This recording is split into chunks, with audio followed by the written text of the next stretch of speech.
If you're like me, then you like to spend time doing stuff you enjoy. But not so fast there, Sparky. Before you can do the things you want to do, you have to do all the things you don't want to do. That's right, free time isn't free, it comes at a cost. And while adults can do whatever they want in theory, yeah, not really. Work, responsibilities, housework, finally swallowing your pride and ordering that new ink cartridge for the printer, even though it costs more than the printer itself originally cost. Everybody's got stuff they gotta do, to the point that even when you think you're done, you're probably not. I once thought I'd made it to the finish line one night, did everything I needed to do, time to play some Contra, but wait, darn it, didn't drink my 8 glasses of water yet today. So there went that night's plans, and with a night spent mostly getting up to go to the bathroom, woke up the next morning fresh as a daisy. So that next night, I was too tired to play games, never too tired to just stare at them though. Then the following night, I experienced something even better than being too tired: guilt. And talk about hitting the jackpot. Guilt can be crippling. There I am trying to enjoy some Donkey Kong Country. All I want to be thinking about is jumping on Kremlings, rhythmic jungle beats, and nanners, but instead I start to hear voices. Make more money. Just go to bed. The early bird gets the worm. Tidy up the kitchen. A clean home makes for a clean mind. There's some presents for you in the kitty litter box. The car could use an oil change. You don't deserve to Donkey Kong. You don't deserve to Donkey Kong. You don't deserve to Donkey Kong. You don't deserve oil change. Make more money. Home makes for a clean mind. Bird gets the presents for you in the kitty litter box. You don't deserve to Donkey Kong. Make more money. The car could use an oil change. Home makes for a clean mind. Then I finally found out who was saying all of it: my conscience. Some people also feel guilt for not playing their games enough. Talk about a guilt sandwich. Guilt if you don't play, and guilt if you do. But feeling like it's never the ideal time to play games is a real issue, especially for some of us. And typically, the older we are, the more we feel it, as the weight of responsibility tends to get heavier, for no particular reason either, other than, I don't know, if we don't do enough to take care of ourselves, including making money for food and shelter, we will literally die. A nice cherry underlying thought to start each day. As kids, we didn't worry about taking care of ourselves. Our parents would do most of that for us, including providing us with video games and time to play them. Part of a healthy childhood. Even if I did only get games for birthdays and Christmas, it was enough. Now, I'm not in the business of judging other people's lives. That job is typically reserved for passive-aggressive distant relatives, but when I look at someone's life and see that they have no time to do what they like to do because they're too busy doing all the things they don't like doing, when the point of getting all the things done that you didn't want to do was so you could do the things you do like doing, it only feels natural to ask, what is the point? You've chosen to have a sandbox full of turds inside your home that you answer to. We all need time to do the things we enjoy. It's unhealthy not to, and don't get me wrong, I understand that some people do enjoy their jobs, taking care of their families, their responsibilities. All of that, that's certainly ideal, but if that's not the case, there's also the option of trying to pretend things are better.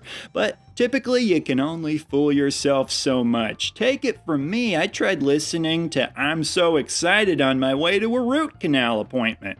And let's not forget the solution that the real adults have come up with for the whole having time to have fun problem. Don't! Who needs fun when you can talk about things like finances and how to get rid of bees? I'll never be able to relate to the people who either don't care about having fun because foregoing it makes them feel more like an adult, or perhaps just have a very different idea of what fun is. If you don't like Duck Hunt, we might not get along. But whether you do or don't enjoy your daily commitments, you still need time to unwind. For many of us, this opportunity often comes during a time that we intentionally choose because it's the time when it's most impossible for anything to stop us from doing what we want.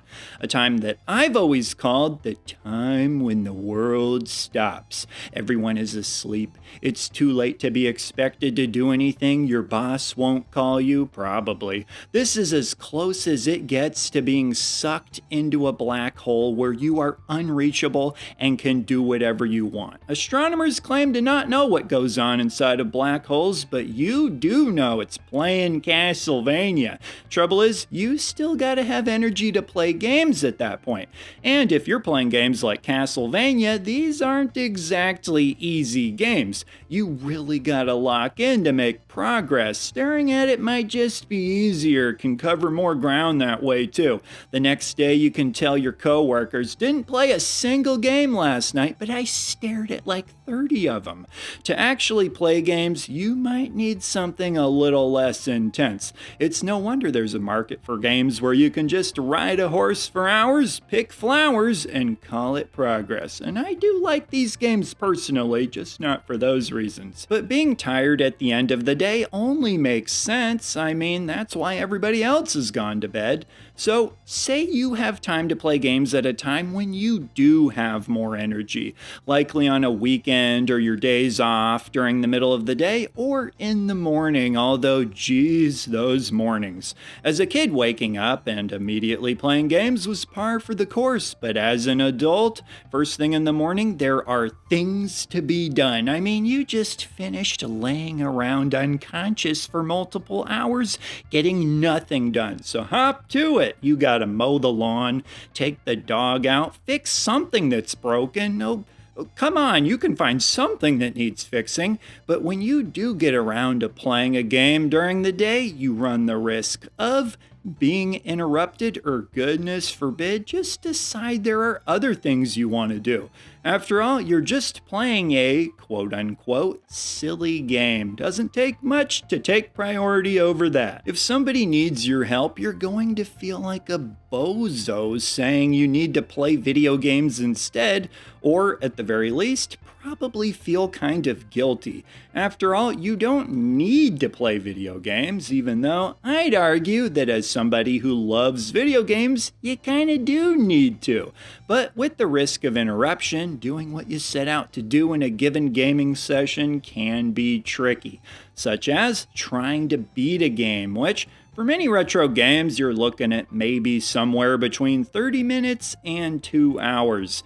To play games for that long in the middle of the day without being interrupted might be asking a lot. Altered Beast has thrived in my rotation for only taking around 10 to 15 minutes to play through, which is why for longer games, some people insist on having save states to save their spot. But even with that, it can be annoying to have to stop. If you really want to be left alone, it may help to have a dedicated game room, but even then, you can only do so much. IBS and handhelds make for many a gamer's best friend. Why don't more handhelds market themselves this way?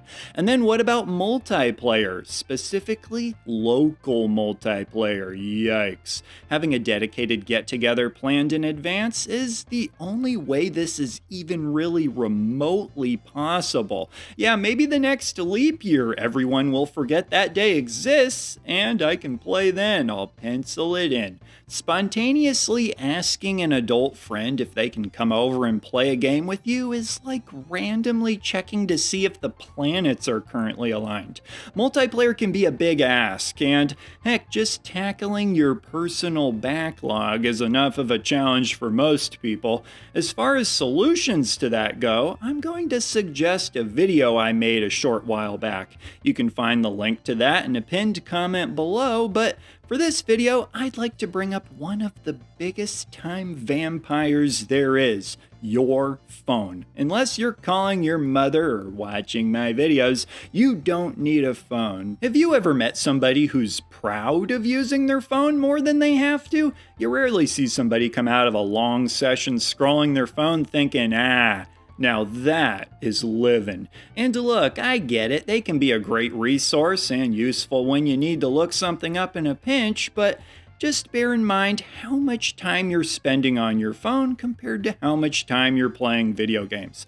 I find that sometimes I think I'm too tired to play games, but then I put down the phone, start playing games, and it doesn't take long before I'm really glad that I did. I almost always feel better after playing video games because I've just accepted that they're a part of my life.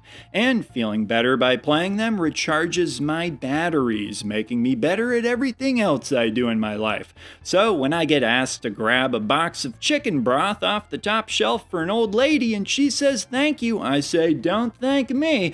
Thanks somebody amigo, ma'am. But with that, there you have my thoughts on the obstacles that can make it feel like there's never time to play games. For this video's comments, I'd like to lend an open ear to hearing what makes your personal situation tricky to find time to play games. I'm here for you, my friend.